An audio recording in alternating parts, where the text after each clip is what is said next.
this is lecture 6, and it's on sex differences in personality. And so the first thing that you should be aware of, this is the reason I put it in after neuroticism and agreeableness, is that the biggest differences in temperament, personality, between men and women are in agreeableness and neuroticism. And that seems to be true cross-culturally. And so, because one of the things you want to know is, so look what's happened, is that psychologists have established a relatively atheoretical model of personality. And I don't believe that there was any bias built into it, or at least that the bias was minimized by the method, because the method was ask people as many questions as you possibly can and use statistical methods by multiple teams to sort out the relationships between the answers. And I thought the Big Five was a pretty ugly theory when I first came across it. It wasn't one that I warmed up to quickly. I would say it probably took between 5 and 10 years before I was convinced by the brute power of the analysis that it had to be taken seriously. And as that happened, because the theory was first laid out only linguistically and statistically, there was no neuropsychology, there was no neurobiology, there was no real theory, there was no developmental theory, it was just lexical description. And so it was like a theory in search of a place to exist as well, because of course before it was established we didn't know what it was also capable of predicting, and that all got built up around that, say, 5 to 10 year period too. And it became more, as we started to understand the relationship between the descriptors and the underlying biology, then the theory became richer and more useful and also more credible. But that actually had certain benefits. Its lack of initial theoretical attractiveness, because it also mitigated against bias, because if you find a theory attractive for whatever reason, then you're more likely to maybe be biased in favor of evidence that support it. And I really don't believe that the people who developed the Big Five theory were very much affected by that. I mean, there are people who built their reputation on the theory, and of course they would be biased in favor of pushing their career forward, but peer review, when it's done properly, keeps that nicely under control.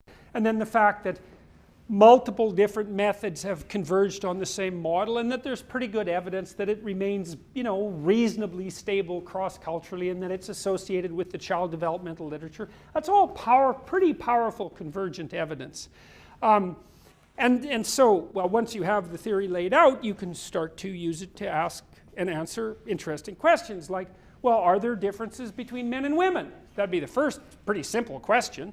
And the next question would be, if there are differences, well then why did those differences exist? But you don't have to get to that to begin with. You can just start with, are there differences? And the answer is, yes, there are differences. And I'll tell you what they are, what we know so far. So by far the biggest differences are in extroversion or agreeableness and neuroticism, and the biggest difference is actually in agreeableness. And so the difference is roughly this. If you picked a random man and a random woman out of the crowd and you said who's more aggressive, and you bet on the woman, you'd be right 40% of the time, which is actually quite a lot of the time. So there's more overlap between men and women than there are differences, even in the dimensions where the differences are the most pronounced.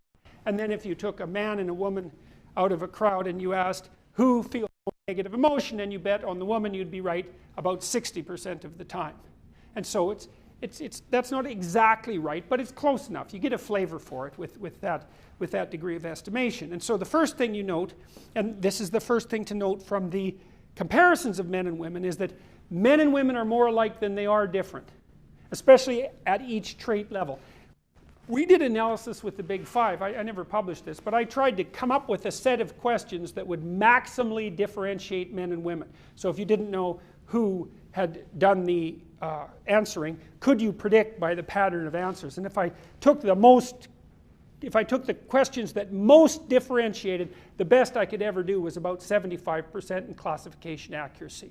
And that's probably a bit of an overestimation, because the statistical technique I used was predicated on the fact that we already knew which men and which women had answered these questions, and so capitalized to some degree on chance. So my guess is that if you used personality testing and it was optimal, you could probably get about 70% accuracy in classification, maybe 65%, something like that.